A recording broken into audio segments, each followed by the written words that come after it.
जरा सोचिए, एक ऐसा घर जहाँ सुकून हो, कोई चीखना चिल्लाना नहीं, जहाँ बच्चे खुशी खुशी आपकी हर बात सुने और दिल से आपकी इज्जत करें। ये कोई सपना नहीं है, ये हकीकत बन सकता है अगर आप भी रोज़ रोज़ की चिक चिक, बच्चों के गुस्से और अपने बढ़ते स्ट्रेस से परेशान हो चुके हैं और आप में घर का माहौल हमेशा के लिए बदलना चाहते हैं, तो अगले कुछ मिनट आपकी पूरी ज़िंदगी बदल सकती है। हम आपको ऐसे प्रैक्टिकल नियम बताएंगे जो आपके घर को सुकून और खुशहाल जगह बना देगा। क्या आपके साथ ऐसा होता है कि आप बच्चों से प्यार से कुछ कहते हैं और बच्चे पूरी तरह अनसुना कर देते हैं? क्या छोटी छोटी बातें घर में बड़े तनाव की वजह बन जाती हैं? आप अपने बच्चों को सबसे अच्छी परवरिश देना चाहते हैं, लेकिन एक दिन आखिर में हाथ कुछ नहीं लगता है, सिर्फ फ्रस्ट्रेशन और चीख पुकार। लेकिन मानिए, आप अकेले नहीं हैं। आज ज़्यादातर पेरेंट्स इसी चुनौती से जूझ रहे हैं, लेकिन इसका हल सजा या डांट फटकार नहीं, बल्कि कुछ आसान जो रूल्स होते हैं अपनी ज़िंदगी का हिस्सा बनना है बस। तो चलिए शुरू करते हैं।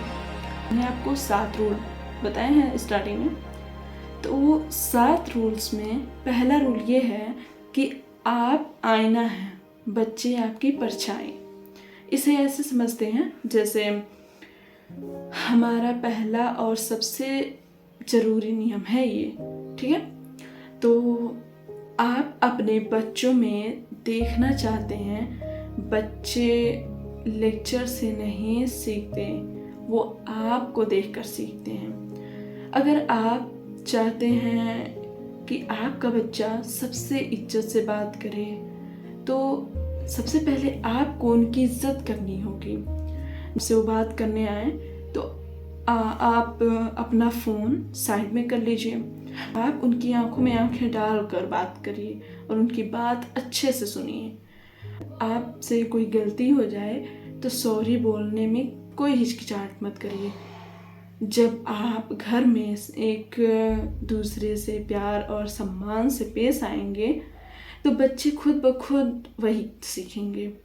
याद रखिए, बच्चे वो नहीं बनते जो आप उन्हें सिखाना चाहते हैं, बच्चे वो बनते हैं जो आप खुद होते हैं। ओके? सेकेंड रूल जो है वो है एक जादू है। जैसे बता रहे हैं कि घर में एक रूटीन सेट करना, एक तय डेली रूटीन बच्चों को सुरक्षा का एहसास देता है। जब उन्हें पता होता है कि सुबह उठने से लेकर रात को सोने तक खाने, खेलने और पढ़ाई का एक तय समय है, तो उनका मन शांत और सुकून में रहता है और वो बहाने कम बनाते हैं।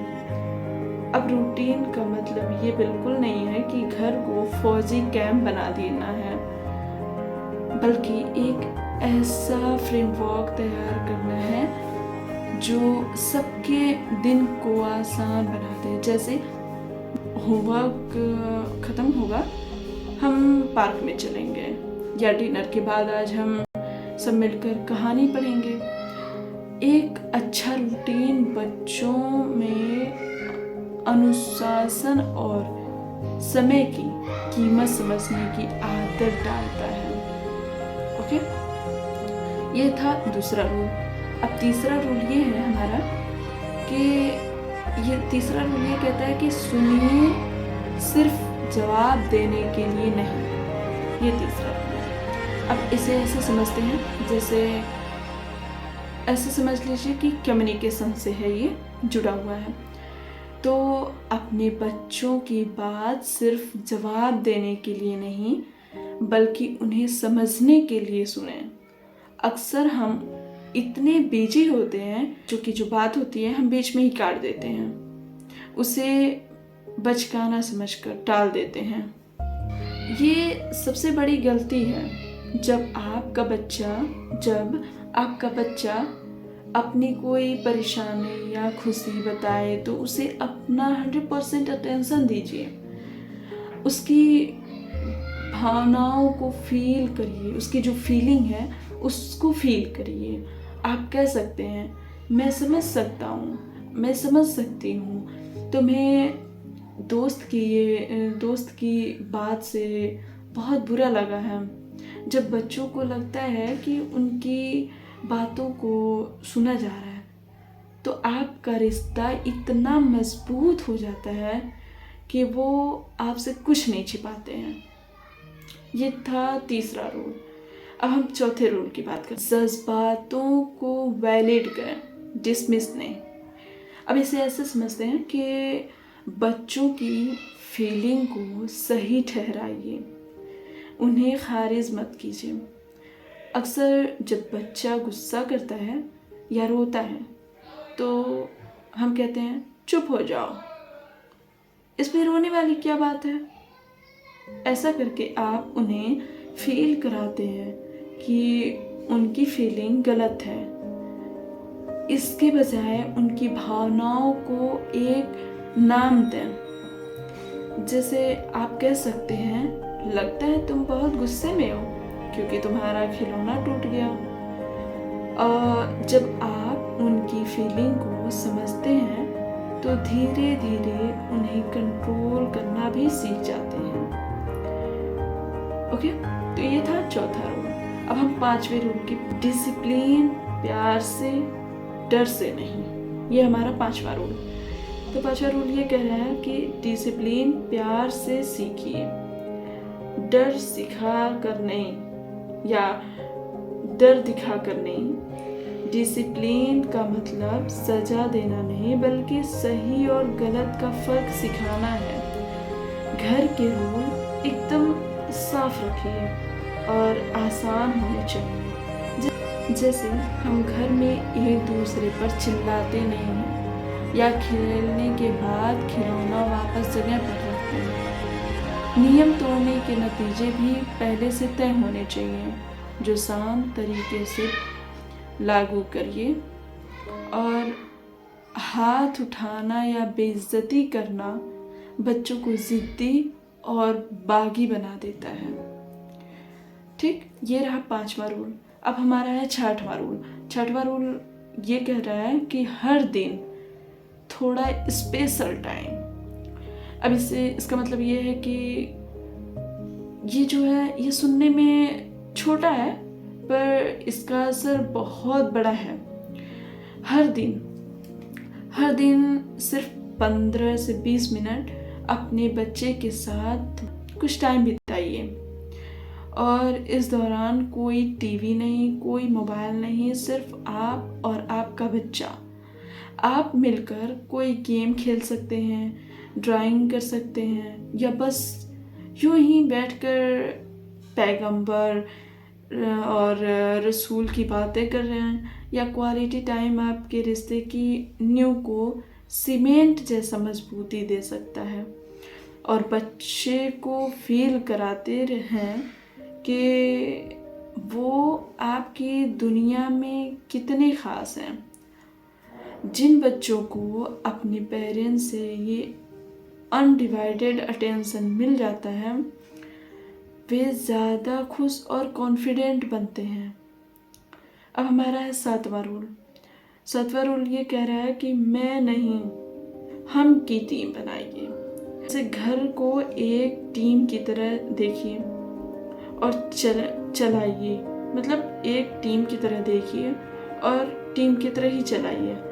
घर के छोटे मोटे फैसलों और कामों में बच्चों को उनकी उम्र के हिसाब से शामिल कीजिए। जैसे उनसे पूछिए आज रात के खाने में क्या बनाएं? इस संडे को हम मिलकर क्या मज़ेदार कर सकते हैं? जब बच्चे घर को अपना मानते हैं और खुद को उस टीम का एक अहम खिलाड़ी समझते हैं तो वे ज़्यादा जिम्मेदार बनते हैं। इससे उनमें अपनेपन और जिम्मेदारी की भावना जगती है। ये हैं 7 आसान रूल। अब पहला है खुद रोल मॉडल बना। दूसरा है एक डेली रूटीन फॉलो करना। तीसरा है बच्चे की बात को ध्यान से समझें। चौथा है उनकी फीलिंग को अहमियत दें। पांचवा है प्यार से डिसिप्लिन सिखाएं। छठा है रोज थोड़ा स्पेशल टाइम बिताएं। सातवां है घर को एक टीम बनाएं। याद रखिए घर का माहौल किसी जादू की छड़ी से एक दिन में सही नहीं होगा या एक दिन में नहीं बदलेगा। इसमें वक्त लगेगा और ढेर सारा सब्र भी। लेकिन अगर आप इन रूल्स को कंटिन्यू अप्लाई करेंगे तो खुद देखेंगे कि आपके घर धीरे धीरे एक शांत और सुकून भरा, खुशहाल और प्यार भरी जगह बन रहा है। एक ऐसी जगह जहां बच्चे आपकी बात सुनते हैं, खुशी खुशी बिना किसी डर के। ओके, तो जी आपको इन 7 नियमों में से कौन सा नियम सबसे ज़्यादा असरदार लगा? हम नीचे कमेंट्स में ज़रूर बताएं हमें। और अगर आपको ये वीडियो मददगार लगा तो इसे लाइक करें और उन सभी पेरेंट्स के साथ शेयर करें जिन्हें इसकी ज़रूरत हो सकती है। ओके जी, अल्लाह हाफिज़।